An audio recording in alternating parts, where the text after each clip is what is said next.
하나님, 은혜를 베푸소서라는 설교 제목을 따라 오늘 구약 말씀을 대면하고자 합니다. 한 사람의 인생이나 그 가정이나 교회나 그가 속해 있는 도시나 그 도시가 속해 있는 나라와 민족에 이르기까지 하나님의 은혜를 받아야만 살 수 있음을 우리 삼부 예배자들이 이 시간 말씀을 통하여 알게 하여 주시옵소서. 아멘. 주 예수여 오시옵소서. 예수 그리스도 이름으로 기도합니다. 아멘. 36살 나이에 대기업에 다니던 한 남성이 있었습니다. 어느 날 그의 아버지께서 돌아가셨다라는 소식을 받아요. 장례를 치른 후 하루아침에 아버지께서 하셨던 회사를 떠안게 되었습니다. 그런데 아버지의 회사가 알고 보니 부도 직전이었고, 그래서 부채가 이미 400억 원이나 되었었어요. 장례 직후 은행 관계자들이 아버지가 진 빚을 아들인 당신이 사장이 되어 갚아줘야겠습니다 라고 통보를 했고, 그리고 당신 아버지의 회사의 규모로 보건대 400억을 다 갚으려면 아마도 현 수준으로 보면 80년이 걸릴 것입니다 라고 분석을 해주고 갔습니다. 그 남성은 빚투성이 회사를 물려받기로 했지만 아무리 필사적으로 대책을 강구해도 매일 서로 다른 문제가 계속 몰려왔었습니다.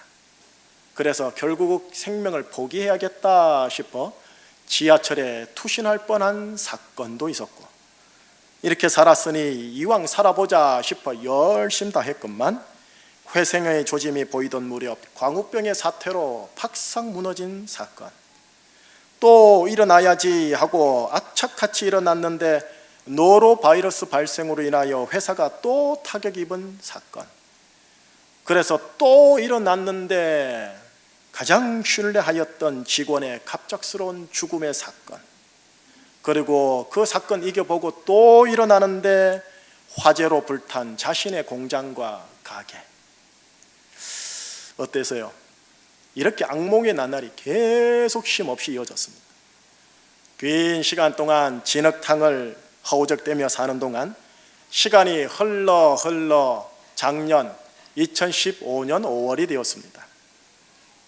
바로 그 순간 마침내 그는 400억의 부채를 다 변제를 하고 36이던 그 나이의 시작이 52살이 되었습니다. 52살이 되어서야 마이너스 인생에서 이제 제로가 되어 플러스 인생으로 갓 시작을 했습니다.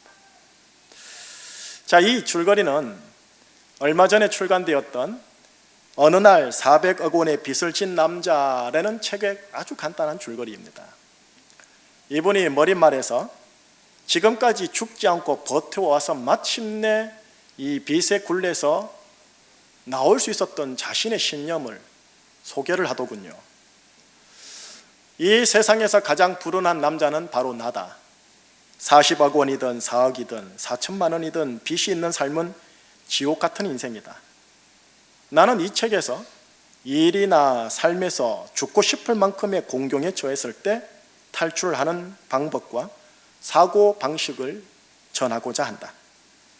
아버지의 회사를 맡으면서 그림 같은 생활은 영원히 잃고 말았다. 인생을 증오하지 않게 된 것도 작년 2015년부터다. 그래서 독자에게 허울 좋은 말은 못하겠다. 허울뿐인 말은 못하지만 지금까지 나로 하여금 악착같이 살아오게 한 신념의 말은 하겠다. 아침이 오지 않는 밤은 없다. Never, never, never give up. 이 말이 내 목숨을 건져 주었다. 나의 기구한 인생 경험이 누군가에게 조금이나마 정말 도움되기를 바란다. 읽을만 합니다. 제가 보기에도요. 그런데 제가 읽어보니까 이 남자 형제님은 예수님을 모르는 분이세요. 이 남자의 간절한 소망은 자살을 이제 선택하지 않는 한 하루빨리 아버지가 진 그 빚을 청산하는 거였습니다.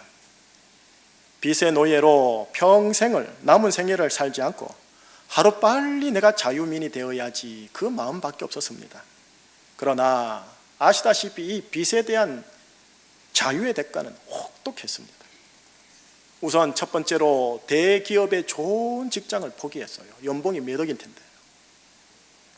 16년이었지만 은행 분석에 의하면 80년의 인생의 세월을 허비해야 하는 인생이었습니다.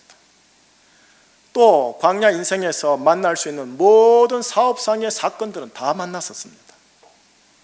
빚의 노예에서 자유민으로 전환되는데 이토록 혹독한 대가를 치르게 된 경우입니다. 자, 이 책을 간단하게 제가 읽어 나가면서 목사로서 저는 중보기도 하나가 나왔었습니다. 하나님, 이 저자가 빚의 노예에서 자유인으로 된 것처럼 이제는 죄의 노예, 죄의 종로로 타는 데서 영적인 자유인이 될 수 있는 구원의 사건을 허락하여 주옵소서라고요. 여러분, 평생토록 수고하여 빚의 억압에서 해방되었는데, 그리고 인생을 이제 마무리하려고 하나님의 존전에 섰는데 세상에나 죄의 억압에서 해방되지 않았으니 그 대가를 평생토록 혹독하게 치러야 한다라고 듣는다면 이거 정말로 비극적이고 곤혹스러운 일입니다. 여러분과 저는 하나님의 의의 사람으로서 남은 평생의 광야 여정을 갈 때 두 가지를 저와 함께 참 조심하셔야 합니다. 하나는 바로 돈의 굴레에 잡히는 것, 이게 첫 번째요. 또 하나는 죄의 굴레에 잡히는 것입니다. 우선 돈의 굴레는 여러분으로 하여금 여러분의 자녀에 이르기까지 평생 돈에 허덕이게 하고 돈에 목말라 하게 하고 돈의 종로로 타게 합니다.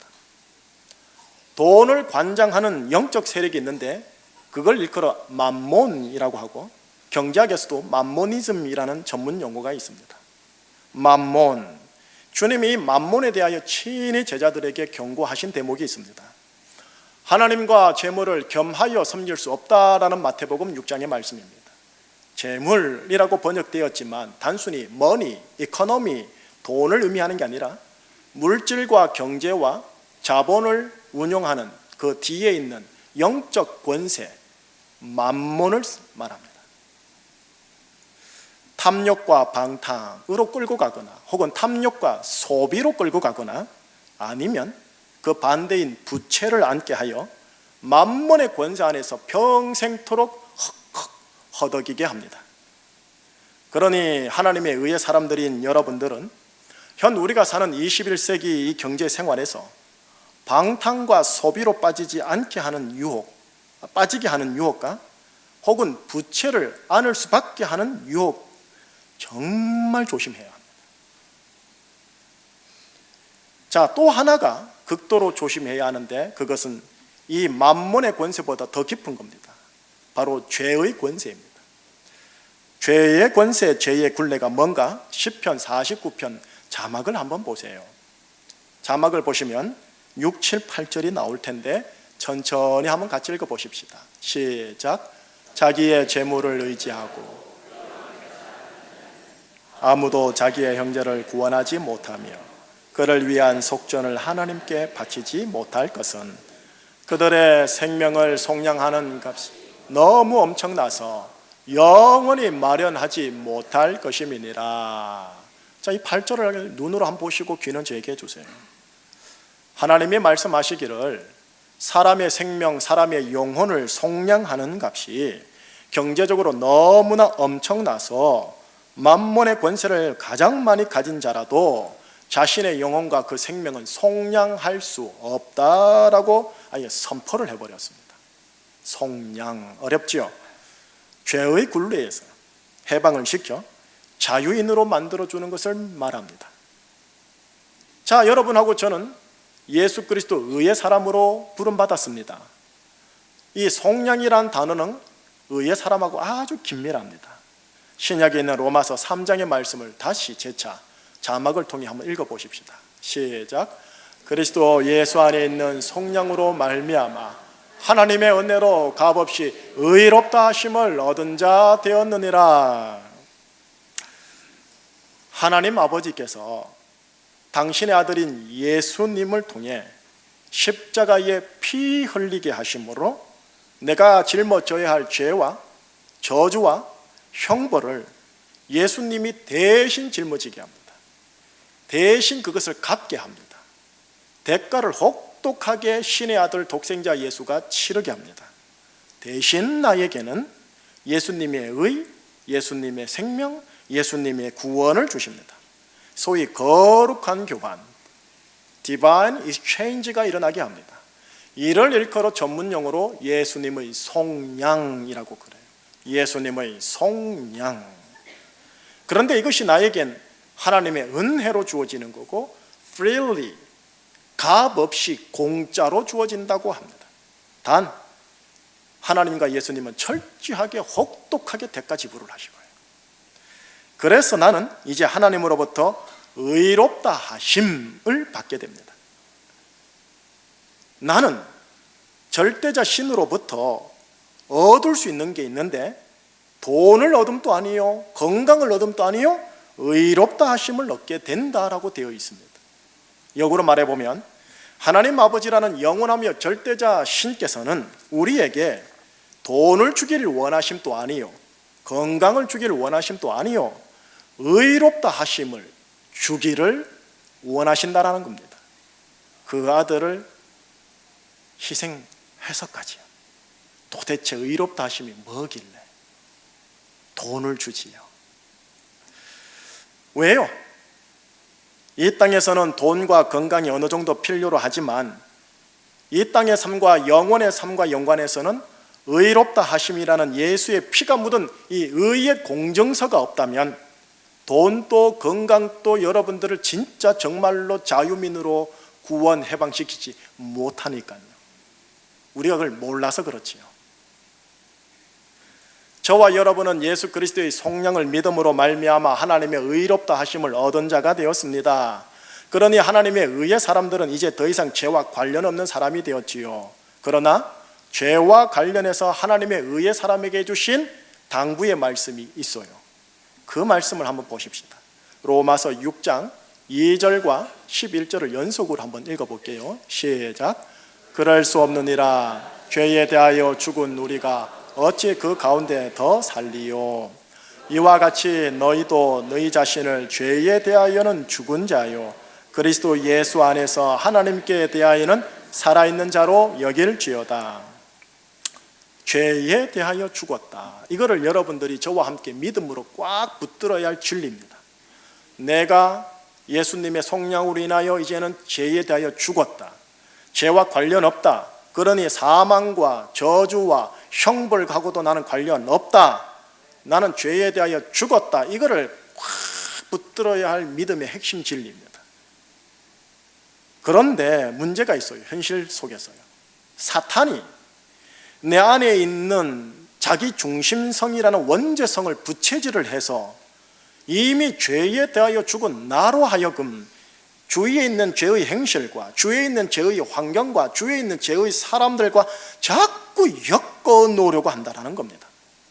그래서 죄에서 파생되는 저주와 사망과 형벌에 나로 하여금 무방비로 노출시켜버려서 그걸 피해 입게 만들어버린다는 겁니다. 그 주요한 무기가 바로 만몬의 권세입니다. 그러니 저와 여러분들은 하나님의 의의 사람들로서 두 가지를 정말 조심해야 되는데, 첫 번째가 만몬이요, 두 번째가 죄입니다. 바로 이 두 가지로부터 우리를 대한민국을 해방시키기 위하여, 자유민으로 만들어 주시기 위하여 여호와 하나님 아버지께서 이 땅에 그 아들 독생자를 보내셨으니 바로 그날이 무슨 요일? 12월 25일 크리스마스인 겁니다. 바로 2000년 전 크리스마스 때 오신 예수님을 일컬어 초림 예수님이라고 합니다. 이 초림 예수님을 기리고 감사하는 절기가 대림절 혹은 대강절이라고 합니다. 초림 예수님이 당신의 사명을 다 감당하시고 부활 승천하사 때가 이름에 마지막 날에 또 한 번 재림하여 내려오신다고 합니다. 이분을 일컬어 재림 예수님이라고 합니다. 이 날을 기대하고 기다리는 절기가 대림절 혹은 대강절이라고 합니다. 과거에 오신 예수님, 미래에 오실 예수님, 이 두 분에 대하여, 두 분이 아니죠, 한 분이죠. 이분에 대하여 기념하고 감사하고 기다리고 소망하는 절기가 오늘부터 시작되는 대림절 혹은 대강절이라고 해요. 그런데 여기에 중간에 하나가 더 첨가되어집니다. 예수님께서 지금 하나님 보호자 우편에 앉아 계셔서 만물의 주와 그리스도가 되어 있다고 성경에 기록이 되어 있습니다. 그런데 그분께서 예수 그리스도의 영이며 아버지의 영이신 곧 성령 하나님으로 하여금 21세기 지금 제주와 대한민국과 이 예배당과 내 심령 이 자리, 내 마음 중심에, 내 교회와 가정과 대한민국 중심에 지금 현존하기를 간절히 원하신다라는 겁니다. 다시 말해 지금 현재에 임하시는 예수님, 현재에 임하시기를 원하시는 그 예수님을 간절히 바라고 간절히 기다리면서 노동하고 일하고 가사를 살리는 것, 그 절기가 대림절, 대강절이라고 합니다. 정리해 볼까요? 예수 그리스도는 과거에 임재하셨습니다. 예수 그리스도는 미래에 임재하실 것입니다. 그리고 지금 투데이 현재에 임재하시기를 원하시며 그렇게 원하는 자들의 심령과 그들의 관계 속에 임재하시는 분입니다. 그래서 히브리서 13장에는 이 예수님을 걸어 어제나 오늘이나 영원토록 동일하신 분이라고 찬사하고 있습니다. 자, 다시요. 왜 임재하셨으며 왜 임재하실 것이며 왜 지금 나에게 임재하기를 원하실까요? 바로 만몬의 권세와 죄악의 권세, 죄의 권세로부터 한 사람으로부터 시작하여 그 가문과 도시와 민족과 열방 전체를 해방시키려고 해요. 자유민으로 만들어 주려고 해요. 나의 가정을, 내 사랑하는 내 자녀들을, 우리 교회와 우리 교회가 소속되어 있는 제주도시와 제주도시가 속해 있는 내 사랑하는 조국 대한민국을 만몬의 권세에서, 죄의 권세에서 정말 자유민으로 해방시키려고 말합니다. 정말 이것을 여러분들과 제가 안다면 이제는 오 하나님 정말 그렇게 되기를 원하나이다, 이런 간절한 기대와 갈망으로 시작되는 절기가 대림절입니다. 그리고 이 갈망이 구약 성경에도 기록되어 있으니 그 내용 중에 하나가 오늘 본문 내용입니다. 자, 오늘 본문에 들어가기 위하여 이것까지 지금 배경을 설명한 거예요. 1절에서 4절을 저와 함께 한 목소리로 정말 간절히 바라는 마음으로 애절한 심령으로 읽어주셔야 돼요. 시작. 하늘에 계시는 주여, 내가 눈을 들어 주께 향하나이다. 상전의 손을 바라보는 종들의 눈같이, 여주인의 손을 바라보는 여종의 눈같이 우리의 눈이 여호와 우리의 하나님을 바라보며 우리에게 은혜 베풀어 주시기를 기다리나이다. 여호와여, 우리에게 은혜를 베푸시고 또 은혜를 베푸소서. 심한 멸시가 우리에게 넘치나이다. 안일한 자의 조소와 교만한 자의 멸시가 우리 영혼에 넘치나이다. 기도가 이렇게 끝나요. 이 가운데 2절과 3절이 핵심이거든요. 2절만 다시 한번 읽어보십시다. 기도하는 마음으로 시작. 상전의 손을 바라보는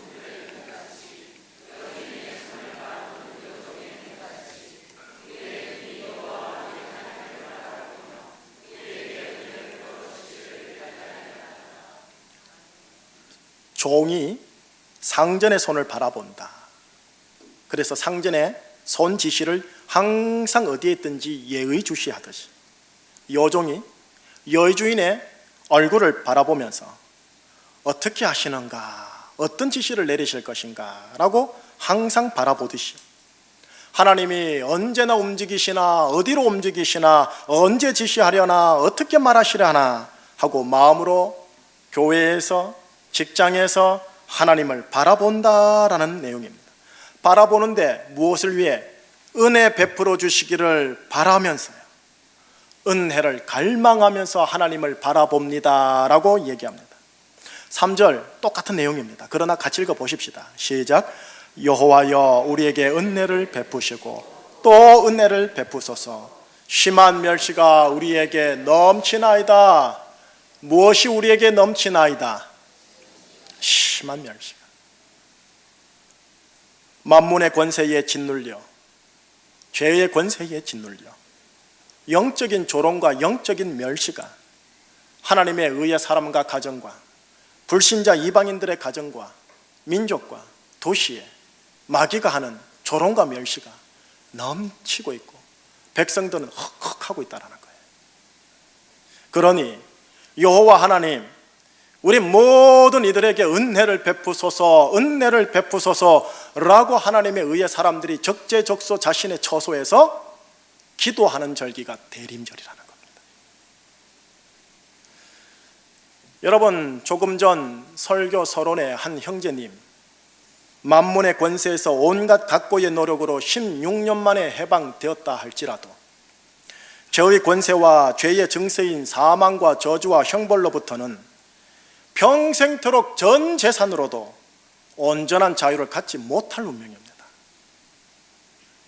그러니 내가 할 수 있는 거라곤 하나님 바라보며 오매불망 갈망하는 것밖에 없다라는 겁니다. 하나님, 보좌 우편에 계신 나의 주 예수 그리스도시여, 지금 나에게 성령으로 임재하시어 나로 하여금 만문의 권세의 미혹에 걸리지 않게 하옵시며 죄의 권세의 눌리지 않게 하여 주옵소서. 내가 고통당하고 있는 저주가 복이 되게 하시고 나를 힘들게 하는 사망적 증세로부터 생명이 되게 하시고 하나님의 부재적 증세인 형벌로부터 나를, 우리 가정을, 우리 도시를, 내 민족을 구원하소서. 이것이 오늘 본문 내용입니다. 저와 여러분은 돈의 권세를 실감합니다. 가지고 있으면 반드시 거만하게 되고 자구하게 되어집니다. 그래서 오늘 본문 마지막 구절에 기록되어 있듯이 돈을 가진 자들, 돈의 권세에 취한 자들, 돈의 종로로 타는 자들, 안일한 자가 되고 교만한 자가 됩니다. 타인을 향하여 조소하고 멸시하고 하대합니다. 그러나 만약 돈이 없으면, 그렇다면 돈에 자유해지느냐? 아닙니다. 도리어 더 돈의 종로로 타는 자가 될 가능성이 많습니다. 궁색을 넘어 대단히 인색해집니다. 사람을 바라보고 세상을 바라보고 자기를 바라보는 모든 시각이 쫙 쪼물어듭니다. 이 돈의 권세에서 자유하기 위해 우리에게 은혜를 베푸소서, 은혜를 베푸소서. 돈의 권세를 가진 만문의 멸시가 우리에게 넘치나이다. 이 갈망을 가지고 돈을 버는 일자리로 가시라는 겁니다. 죄의 권세 실로 막강합니다. 우리가 죄의 권세의 실상을 몰라서 그렇지, 이 자기 중심성이라는 원죄에서 시작되는 죄는 자기를 위하는 것 같지만 결국은 자기 파괴를 불러오고 나를 위한다라는 명목으로 상대방과 상대방의 관계를 파괴하는, 그래서 나와 저 사람 모두에게 저주와 욕과 거짓으로 상처를 주고 사망과 사망적 증세로 그들에게 하나님의 부재적 형세를 일으킵니다. 가정에서도 교회에서도 나라에서는 더더욱 말할 것도 없고. 여러분, 죄의 삭은 사망이다라는 로마서 6장의 말씀을 들어보셨습니까? 죄의 대가는 사망입니다. 죄의 대가 지불은 자그마한 죄라 할지라도, 경범죄라 할지라도, 마음의 죄라 할지라도 하나님은 율법을 통해 말씀하시기를 사망이다라고 합니다. 사망이 이 땅 도처에 있는 이유, 생물학적인 분석 말고요, 영적인 주님의 분석은 죄 때문이다라고 합니다. 근데 그 죄의 시작이 어디서부터입니까? 자기 중심성이라는 원죄로부터 시작된 죄가 아닙니까? 이 죄의 권세, 내 어찌할 수 없기에 이 죄의 권세로부터 자유하기 위해 우리에게 은혜를 베푸소서, 은혜를 베푸소서. 죄의 권세가 사단으로 말미암아 그 조소와 멸시가 하나님, 나와 내 가정과 도시와 대한민국에 넘치나이다 라고 의의 사람들은 가정과 직장에서 갈망하셔야 합니다. 결론 지을게요. 은혜를 베푸소서, 은혜를 베푸소서 하셨지요. 은혜는 어디서 오는 것일까요? 요한복음 1장을 보셔야 합니다. 1장 17절 말씀 자막을 보시면서 함께 읽어볼까요? 시작. 율법은 모세로 말미암아 주어진 것이요 은혜와 진리는 예수 그리스도로 말미암아 온 것이라. 은혜와 진리는 누구로 말미암아? 예수 그리스도로 말미암아. 율법은 모세로 말미암아, 은혜와 진리는 예수 그리스도로 말미암아. 여호와여 우리에게 은혜를 베푸소서라는 구약 시편의 이 기도와 갈망은 요한복음을 통과시켜버리면 여호와여 예수 그리스도로 인하여 하나님의 은혜를 베푸소서, 베푸소서라고 확장됩니다. 여러분과 가정과 도시와 민족에 필요한 모든 일처의 하나님의 은혜는 오직 예수 그리스도로 말미암아 온다라는 것을 말씀하십니다. 대림절 혹은 대강절, 이 절기는 예수 그리스도의 그 임재하심, 예수 그리스도의 오심을 과거 관점에서는 감사하고 기념하는 절기요, 미래 관점에서는 언제 오시려나 하고 기다리는 절기요, 현재적 관점에서는 제발 우리 가정에, 우리 교회에, 우리 도시와 대한민국 사회 역사에 오시옵소서 갈망하는 날이 대림절입니다. 여러분, 이 시국을 어떤 시국인지 아시잖아요. 더 이상 말 안 해도. 정말 대림절에 갈망이 필요한 시기가 아닙니까? 주 예수 그리스도여 오시옵소서. 오셔서 아버지의 은혜를 실존 개인 한 사람으로부터 시작하여 사회 구조와 히스토리 역사에 이르기까지 임하게 하여 주시옵소서. 하나님의 나라가 오게 하시며 아버지의 뜻이 하늘에서와 같이 이 땅에서 이루어지게 하소서. 여러분, 오늘 성찬식입니다. 앞에 성찬식, 성찬대가 있어요. 성찬식의 빵과 포도즙은 여러분 예수님의 살과 피를 상징합니다. 빵과 포도주를 먹고 마심으로 그것들이 내 속에 들어오면 내 살이 되고 피가 되어 나와 하나가 됩니다. 마찬가지로 예수님의 살과 피를 먹고 마시는 성찬식을 통해 영적으로 내 믿음을 통해 예수님이 내 속에 들어와서 내 살이 되고 내 피가 됩니다. 그렇게 예수님이 성찬식을 통하여 믿음으로 오실 때 하나님의 은혜를 가지고 함께 오십니다. 그 하나님의 은혜가 올 때 바로 우리를 힘들게 하는 만몬의 권세와 죄의 권세로부터 나와 가정과 교회와 도시와 민족과 열방 전체를 자유민으로 해방시킵니다. 그게 출애굽입니다.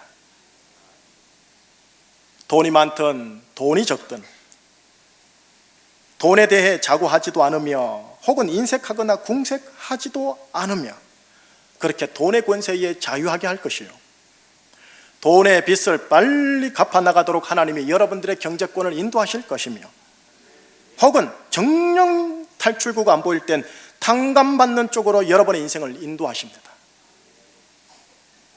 동시에 자기 중심성의 죄에 노출되고 역기물이 나여 오게 되는 저주와 사망과 형벌이 주는 이 눌림과 공포와 광분과 분노로부터 여러분의 실존과 도시와 가정과 민족 전체를 자유케 합니다.